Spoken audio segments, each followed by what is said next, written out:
yaitu pola asuh body parenting. Body parenting adalah ketika kita sebagai orang tua sangat ingin menjadi sahabat dari anak kita. Hal ini membuat kita biasanya menjadi sulit untuk mengatakan tidak pada keinginan-keinginan anak kita. Aksesori parenting adalah ketika orang tua cintanya bersyarat. Cinta orang tua bersyarat pada prestasi-prestasi yang anak dapatkan. Bayangkan anak yang merasa hanya dicintai ketika mereka berprestasi, mereka bisa jadi akan menjadi rendah diri. Sejak kelas 4 SD pun kita sudah dilepas untuk naik angkot sendiri.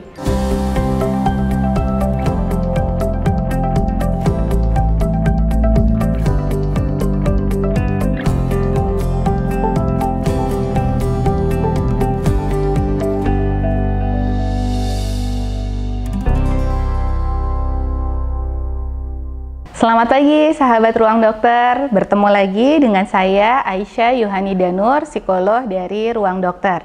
Di video sebelumnya saya sudah membahas tentang pola asuh yang mematikan. Ada fakta yang mengatakan bahwa banyak orang tua saat ini merasa stres dan khawatir. Akibatnya mereka menjadi terjebak dalam melakukan pola asuh yang mematikan. Ada 7 pola asuh yang mematikan. Di video sebelumnya kita sudah bahas 3, yaitu helikopter parenting, inkubator parenting, dan band-aid parenting. Saat ini kita akan bahas 4 pola asuh mematikan lainnya.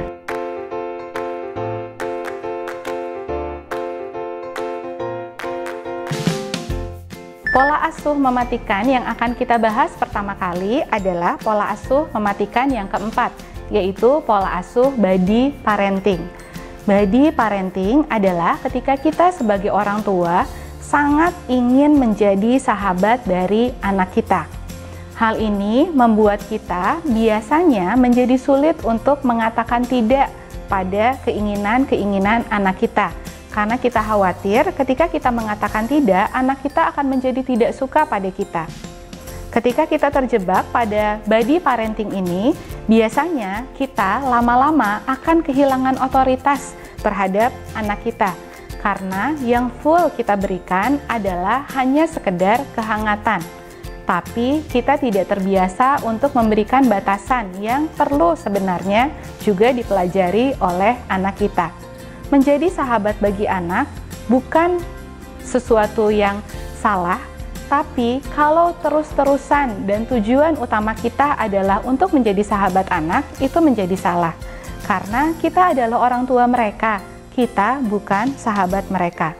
Menjadi orang tua berarti kita bisa memainkan ragam peran ketika menghadapi anak. Ragam peran salah satunya adalah sebagai sahabat. Tapi sebagai sahabat anak bukan satu-satunya peran sebagai orang tua. Terjebak di body parenting berarti dalam seluruh kehidupan kita sebagai orang tua, kita terus-terusan hanya memainkan peran sebagai sahabat anak. Kita tidak berani mengatakan tidak karena takut menjadi tidak disukai oleh anak, takut anak menjadi tidak akan bercerita pada kita, dan akhirnya kita luput dari mengajarkan anak tentang batasan dan aturan. Untuk kita tidak terjebak di body parenting ini berarti mulai pahami ragam peran yang perlu kita jalani sebagai orang tua, ambil kembali otoritas dalam mengajarkan anak tentang batasan dan aturan. Karena sahabat Ruang Dokter, kita tahu bahwa kehidupan ini adalah sebuah kehidupan yang akan penuh dengan aturan.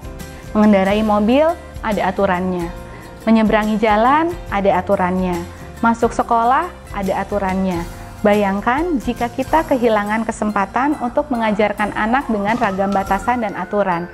Mereka akan kesulitan suatu saat untuk beradaptasi dengan lingkungan yang memang akan penuh dengan aturan dan batasan. Itu adalah pola asuh mematikan yang keempat, body parenting. Sekarang kita akan mulai bahas pola asuh mematikan yang kelima, yaitu aksesori parenting. Aksesori parenting adalah ketika orang tua cintanya bersyarat. Cinta orang tua bersyarat pada prestasi-prestasi yang anak dapatkan. Atau cintanya orang tua bersyarat ketika anak menampilkan perilaku-perilaku baik saja, tapi kita tidak mencintai mereka ketika mereka tidak berprestasi, kita tidak mencintai mereka ketika mereka tidak menunjukkan keunggulan, kita tidak menunjukkan kasih sayang ketika mereka tidak berhasil tampil di lingkungannya. Itu adalah pola asuh yang mematikan. Kenapa pola asuh itu mematikan? Karena bayangkan anak yang merasa hanya dicintai ketika mereka berprestasi, mereka bisa jadi akan menjadi rendah diri dan punya self-concept yang negatif ketika mereka terus-terusan menemui kegagalan. Mereka akan muncul menjadi anak-anak dengan fixed mindset, bukan anak-anak dengan growth mindset. Fixed dan growth mindset ini nanti bisa kita bahas di video berikutnya. Dan akhirnya anak-anak ini pun selalu berusaha untuk terus membanggakan lingkungan tanpa dia sendiri akan kenal dengan keunikan, kelebihan, dan batasan dirinya. Jadi, stop untuk terjebak dalam aksesori parenting. Kenapa? Kalau dari sudut pandang orang tua, aksesori parenting ini mematikan karena orang tua akhirnya akan mengukur keberhasilan pengasuhannya dari keberhasilan yang anak dapatkan.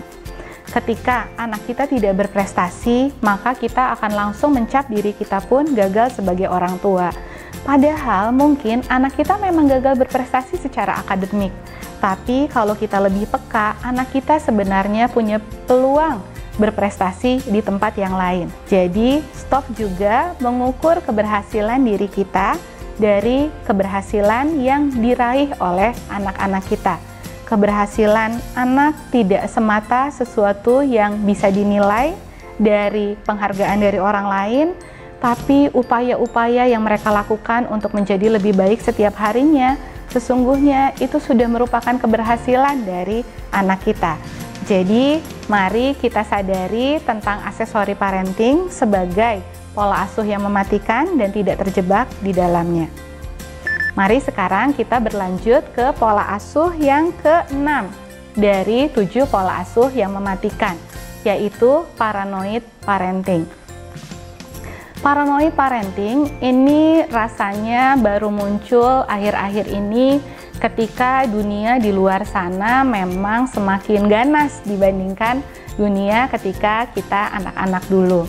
Rasanya kita saat ini dipaparkan oleh begitu banyak berita dan informasi tentang ketidakamanan lingkungan di sekitar kita dan lingkungan di sekitar anak-anak kita.